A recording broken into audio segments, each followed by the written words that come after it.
大家好，欢迎收看色魔频道。今天想与大家聊关于富士 X100V 这台相机。我觉得富士相机里 X100V 外形是最好看的，复古的造型加上富士照片讨喜的色彩，这台相机就是那么的吸引人。不过富士 X100V 的价格马币也要卖6300块左右，与目前在做促销活动的 XT4 差不多一样的价位。再加上它又是一台不能换镜头的相机，虽然复古的外形很漂亮，不过还是让很多富士的粉丝犹豫不决，到底该不该入手 X100V。所以今天这个视频就是要聊为何 X100V 是你想要的一台相机。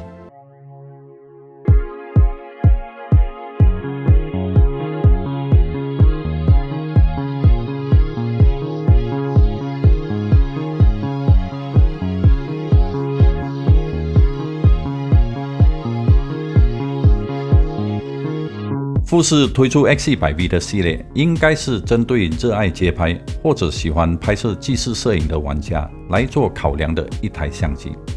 它被 35mm 等效的定焦镜头、f2 光圈，最近对焦又只有 10cm， 又有内建的闪光灯，几乎是一台一机就可以走天下的相机。对于喜欢旅游或者喜欢记录日常生活的事情， X100V 都能够胜任去完成拍摄的任务。之前陪伴我最久的就是 X100 第一代即 X100S 第二代的相机，很享受它轻便又可以轻轻松松的去记录生活，也不必去想焦段够不够长或者够不够广，只要在眼前所出现的场景按下快门，一切就记录在记忆卡里。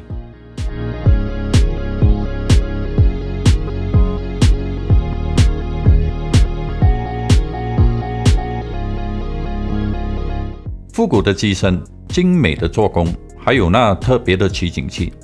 目前也只有富士提供这种混合式的光学级电子取景器，提供了一种方便，也提供了一种选择，就看你的喜好而去使用。我自己是比较喜欢使用电子取景器，因为它可以让你知道画面的颜色、曝光或者摆平衡的参数是不是准确。当然，也有些人是喜欢光学取景器，它可以让你看到所有拍摄范围以外的场景，是不是还有其他的主体会走进拍摄范围以内等等的好处。虽然 X100V 的价格让你不敢下手去买它，不过它确实是一台全能的相机。带出门的话，它的体积重量也不会让你有什么负担，只要带多1-2颗电池、1-2张记忆卡，就可以很轻松的出门，也不必去烦要使用哪颗镜头，或者需要多带一颗闪光灯。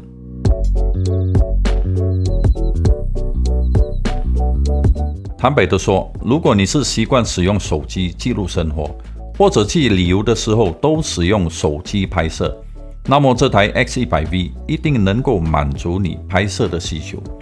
手机一般现在都使用 28mm 到 32mm 等效的镜头，拍摄实物、风景、记录日常生活或者街上的画面都很容易的去拍摄。X100V 的 35mm 等效定焦镜头也肯定能够符合你的拍摄风格，加上还有 f2 大光圈，也可以产生那种漂亮的全景声效果。其实 X100V 它有2个最特别的功能，也是其他富士相机都没有的，就是它有内建4级的 ND filter， 在拍照或者拍摄视频都可以使用，在很强的光源之下都可以使用 f2 大光圈来拍摄，而不担心过曝的问题。第二个特别的功能就是它使用镜间快门 Leaf Shutter 镜头的设计。镜间快门的好处就是在高快门速度之下都可以使用闪光灯。一般相机在使用闪光灯的时候，快门速度最快也只能达到250分之一秒，而这台 X100V 可以在室外强光之下使用 f2 光圈全开，然后在1000分之一秒的快门速度使用闪光灯。